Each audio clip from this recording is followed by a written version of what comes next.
Good morning. मैं doctor सरिता Kumawat, home science की associate professor, आपको टेक्सटाइल एंड लॉन्ड्री यानी वस्त्र विज्ञान एवं धुलाई कला विषय पढ़ा रही हूँ। और वस्त्र विज्ञान और धुलाई कला विषय में हम सिलेबस के अनुसार दूसरा चैप्टर पढ़ रहे हैं, रेशों का वर्गीकरण, classification of fibres. Classification of fibres में हम नेचुरल फाइबर्स पढ़ रहे थे और उसमें हमने सेल्यूलोजिक सारे पढ़ लिए हैं, cotton, jute, hemp, coir, linen, वो कंप्लीट हो गए हैं।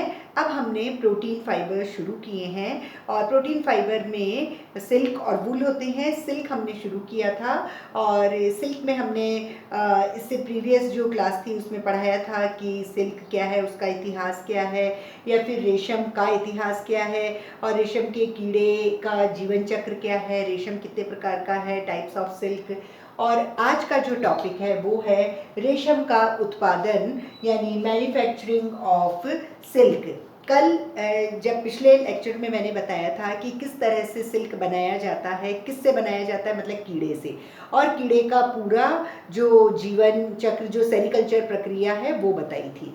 तो अब उसके बाद में सिल्क का जब उत्पादन किया जाता है तो उसके रेशे पहले कैसे बनाए जाते हैं और उससे वस्त्र कैसे बनाया जाता है और कैसे फिनिशिंग की जाती है। तो रेशम का उत्पादन में कई सारे स्टेप्स हैं। उसमें पहला स्टेप है कि कोकून की छटाई, सॉर्टिंग ऑफ कोकून्स।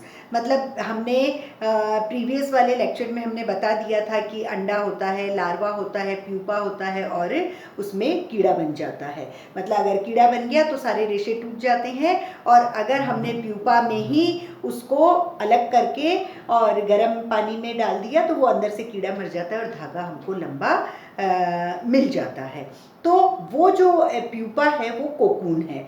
तो कोकून की हम जब कोकून बन जाते हैं, अंडे से लार्वा बना, लार्वा जो कैटरपिलर बना, बहुत सारी पत्तियां खाई और फिर वो लार निकालता है, फिर गोल, वो सारा पिछली बार हो गया, तो वो कोकून था। अब वो कोकून पत्ते पे और तने पे चिपका हुआ रहता है। उन कोकून को इकट्ठा किया जाता है और इकट्ठा करके सॉर्टिंग की जाती है, मतलब छटाई करती हैं। छटाई यानी कीड़े जो पाले हमने इकट्ठे किए उनमें से अंडाकार और जो गोल कोकून होते हैं, मतलब अच्छे जो बड़े अंडाकार और गोल, मतलब कोई टूटा हुआ होगा तो उसमें वो धागा ब्रेड मिलेगा, छोटे रेशे मिलेंगे।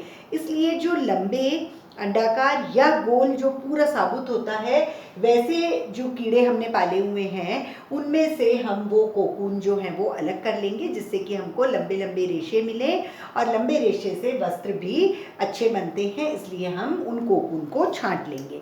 दूसरा स्टेप जो है वो, जब हमने गोल कोकून को अलग छांट लिया, छांटने के बाद में गोंद ढीला करना, सॉफ्टनिंग ऑफ कोकून्स। जो कोकून है उसके अंदर एक तो 2 फाइब्रिन के धागे चल रहे हैं, रेशे, और सेरिसिन गोंद से चिपका हुआ है। तो वो जो सेरिसिन गोंद है उसको सॉफ्टनिंग करनी है। तो जो हमने कोकून अलग छांटे थे, उन छटे हुए कोकून को हम गर्म पानी का एक भगोना या जो भी कोई बड़ा एक पॉट होता है, गर्म पानी में उसको डालेंगे या गर्म भाप में से उनको निकालते हैं, कोकून को जो हमने छांटे हैं। तो उन गर्म पानी और भाप में से निकाले हुए जो कोकून होते हैं उनमें जो गोंद चिपका हुआ होता है, सेरिसिन जो पार्ट है, वो नरम हो जाता है। नरम होते ही जो 2 तार होते हैं सिल्क वाले, वो अलग अलग हो जाते हैं। और रेशम के तार जब अलग हो जाते हैं उस कोकून पे से, कोकून पूरा गोल है और पूरा जो तार हैं वो लगे हुए हैं, उसने खुद ने ही अपने मुंह से लार निकाल के और अपने आप को कवर किया था, तो वो तार और किससे चिपका हुआ था, सेरिसिन से। अब सेरिसिन को ढीला कर दिया गर्म पानी में डाल के या भाप में, तो वो ढीला हो गया, वो हट गया, तो वो सिर्फ तार ही बच गया। अब उस तार को कैसे पकड़ेंगे, वो एक बड़ा जो पॉट जिसमें भी गर्म पानी में डाला हुआ है, तो किसी ब्रश के सहारे से, हल्के हाथ से हम किसी ब्रश या फिर किसी भी ऐसे झाड़ू नुमा कोई चीज़ होती है उसको उसमें फिराते हैं, गरम में जो पानी है और जिसमें कोकून पड़े हैं, तो कोकून का जो एक सिरा है वो उसके हाथ में आ जाता है, मतलब ब्रश में, तो उसको ले लेते हैं। और गोंद ढीला करना का धागे निकालने तक की ही प्रोसेस है, मतलब गोंद को ढीला किया और उसका धागे का मतलब जो कोकून का जो एक धागा है, एक सिरा है, वो हमने ब्रश से ले लिया। अब जो नेक्स्ट स्टेप है वो है धागे को लपेटना।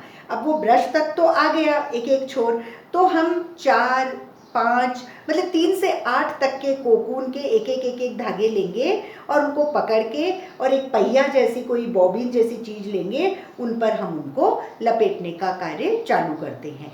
बाय द वे बीच में से टूट भी जाता है तो कोई बात नहीं है, ऐठन तो देनी ही नहीं है, उसमें ट्विस्ट नहीं देना है, अभी हमको यूं ही उसको लपेटना है। तो जैसे ही बीच में से टूटता है तो वापस से ब्रश से जो कोकून का जो एक एंड है वो पकड़ लेते हैं और वापस से पहिए पर लपेटने का कार्य शुरू हो जाता है। और उसके बाद में जब सारे रेशे उस पर बंध जाते हैं, जो बॉबिन या फिर जो भी लोहे की एक रिंग है, उसके बाद में हम उनसे लच्छियाँ बनाते हैं, बड़ी बड़ी लच्छियाँ बना लेते हैं। नेक्स्ट स्टेप है रेशम की लच्छी को सुखाना, ड्राइंग ऑफ स्किन्स। तो जो ये लच्छियाँ बनी हैं ये अभी गीली हैं, क्योंकि गीले पानी में से निकल रहा है ना कोकून का जो धागा है, तो वो अभी गीली है। तो उनको कृत्रिम हवा, जैसे पंखा वगैरह होता है ना, हीटर और ऐसे, तो कृत्रिम रूप से हम उनको सुखाते हैं, कृत्रिम रूप से हवा देके उन लच्छियों को हम सुखा देते हैं। और जब वो सूख जाती हैं तो वस्त्र निर्माण के लिए इंडस्ट्रीज और मिल्स वगैरह में भेज दिया जाता है। इन लच्छी में हम देखेंगे कि जो लंबे लंबे धागे होते हैं, वो जो लच्छियाँ हैं वो अलग रखते हैं, उनसे उच्च क्वालिटी का सिल्क बनता है, अच्छा लंबे धागों से बढ़िया चमकदार अच्छा वस्त्र बनता है।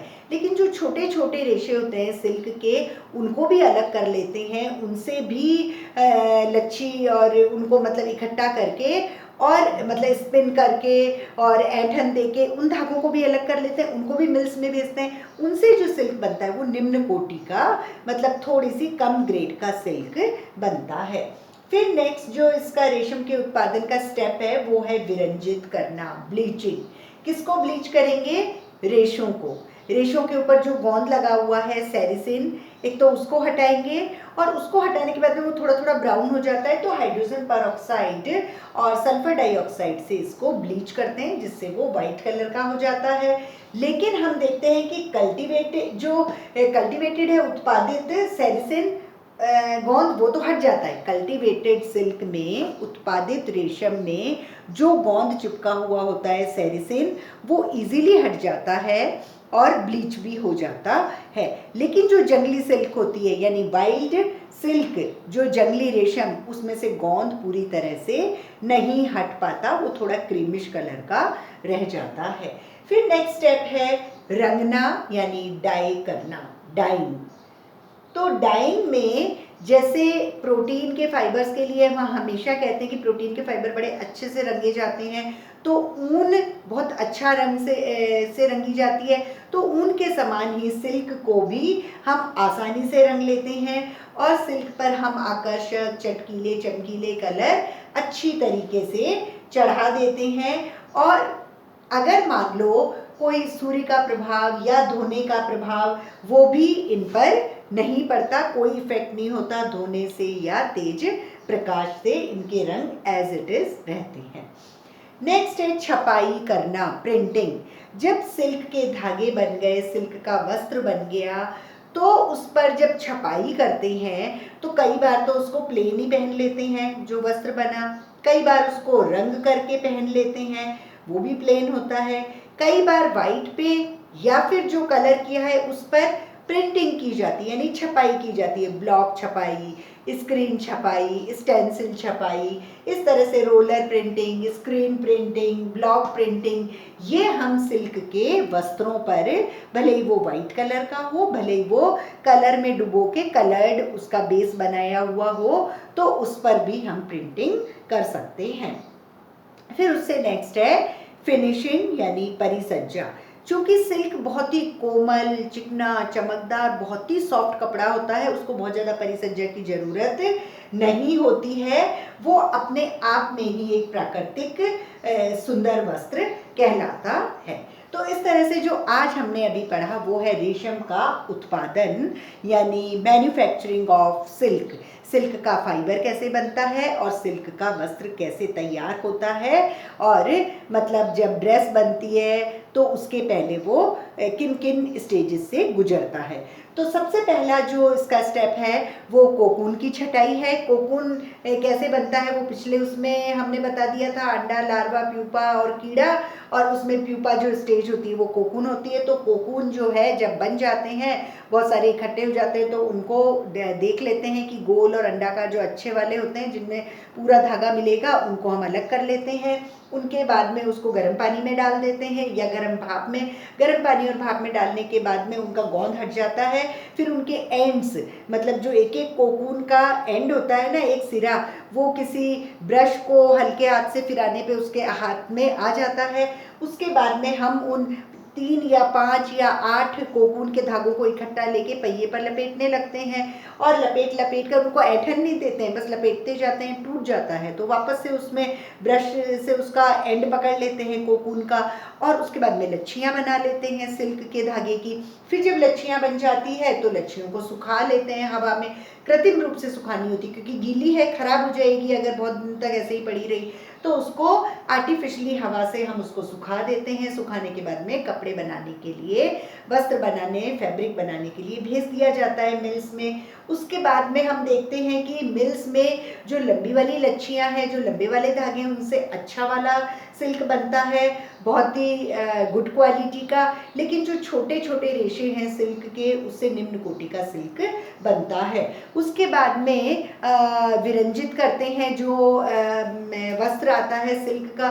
तो अगर कल्टीवेटेड जो उत्पादित सिल्क होता है उसमें से तो गोंद सेरिसिन इजीली हट जाता है, और उसमें कोई मतलब हाइड्रोजन पेरोक्साइड और सल्फर डाइऑक्साइड से आराम से वो हटा देते हैं। लेकिन जो जंगली सिल्क होता है उससे गोंद इजीली नहीं हट पाता है। फिर विरंजित करने के बाद में उसको कलर किया जाता है, वो जो वस्त्र होता है। कुछ लोग वाइट सिल्क ही पहन लेते हैं, कुछ वाइट सिल्क को कलर में रंगवा लेते हैं, पीले, नीले, काले, किसी भी रंग में। और कुछ लोग जो हैं वो उस पर प्रिंटिंग भी करवाते हैं, block printing, screen printing, stencil printing, roller printing. तो इस तरह से प्रिंटिंग यानी छपाई भी करवाते हैं वाइट सिल्क पे या कलर्ड सिल्क पे। उसके बाद में फिनिशिंग, तो फिनिशिंग सिल्क पे इतनी ज़्यादा नहीं की जाती क्योंकि सिल्क अपने आप में बहुत स्मूथ, चिकना, कोमल, सॉफ्ट, बहुत ही आकर्षक आकर्षण करने मतलब आकर्षित करने वाला एक वस्त्र तैयार होता है, और इसलिए उस पर बहुत ज़्यादा परिसज्जा की ज़रूरत नहीं होती है। वो अपने आप में ही प्राकृतिक रूप में बहुत अच्छा सा वस्त्र होता है। तो इस तरह से ये रेशम का उत्पादन, मैन्युफैक्चरिंग ऑफ सिल्क के बारे में था। और अब नेक्स्ट टर्न पे हम कैरेक्टरिस्टिक्स ऑफ सिल्क यानी रेशम की विशेषताएं पढ़ेंगे, जिसमें कि भौतिक विशेषताएं और रासायनिक विशेषताओं के बारे में पढ़ेंगे। Thank you.